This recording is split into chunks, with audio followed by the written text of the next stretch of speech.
Good morning, my name is Gilly Sutherland. This is the Monday Motivator. I'm here speaking to you from Goa again, and I'm actually speaking to you about something a little bit Spanish, which is tapas.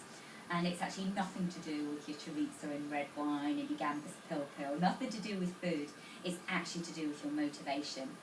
And I'm assuming that you're like most people in that you know what you should be doing, nutrition-wise, exercise-wise. It's just a case of you're just not doing it.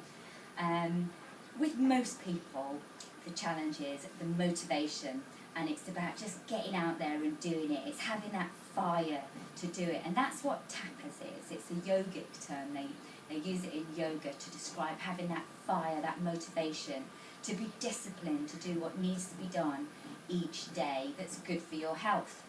And so today's all about tapas, and so you're probably wondering, well, what's going to give us the tapas? You know, you're here to motivate us, Gilly. What is tapas? What's going to give you your tapas? Well, the way that you get tapas, what I talked about last week will help, which is having a compelling reason, but also it's just flipping doing it as well. It's just doing it. The more that you do it again and again, the more tapas you have for doing it, because you get the reward from how you feel afterwards. But there's also a couple of little quick tricks that I can give you, and it's based on one of the forefathers of yoga.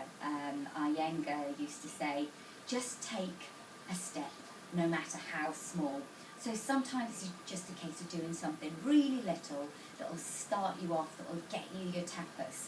So I'm going to give you 2 exercises from yoga, really simple, that you can do, that are actually have been shown to increase your tapas. And so it's going to take 1 minute, easy.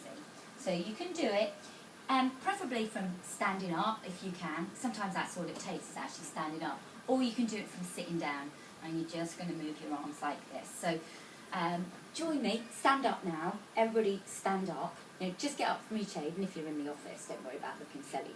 So take the feet hip width apart, parallel, stand up straight. Imagine you've got a piece of string attached to the top of your head. And all you're going to do, inhale, take the arms up above the head and look up along the hands. Exhale, bring the hands down. Inhale, lift the arms up above the head. Take a bigger stretch, reach, reach, reach. Exhale and bring the hands down. And you just do this 5 or 6 times. Inhaling, so synchronizing the breath with the movement. Take the arms above the head. If you're doing it from a chair, it's simply feet flat on the floor. Inhale, lift up and stretch, and exhale and come down. And so just pause and see if you feel any differently. It should just have got a little bit of energy flowing. If you want to take that a little further and you're really needing some motivation, then one of the best exercises is a downward dog.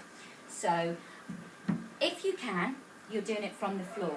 So if you take yourself down to the floor safely, and from an all-4 position, hands underneath the shoulders, tuck the toes under the back, the feet are hip width apart, and all you do is simply raise the hips up to the ceiling, relax the head and neck, and you're trying to push the tailbone up to the ceiling, the heels down to the ground, the chest down to the ground, and you relax the head and neck. And you stay there for as long as you can, but even about 15 breaths in and out. That's going to make a bit of a difference. So if you're not able to get down to the ground, or if that's just feeling a little bit too much, if you've got high blood pressure or any kind of ailment that means you can't do it, then you can simply do it using a bar.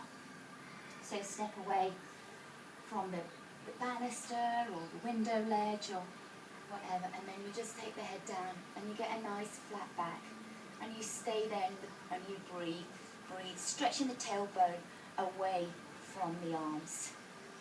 Alternately, you can do it from a chair, and you can place a cushion on the chair just to make it a little bit more comfortable. So take the hands down onto the chair and take the chest down towards the floor, like that.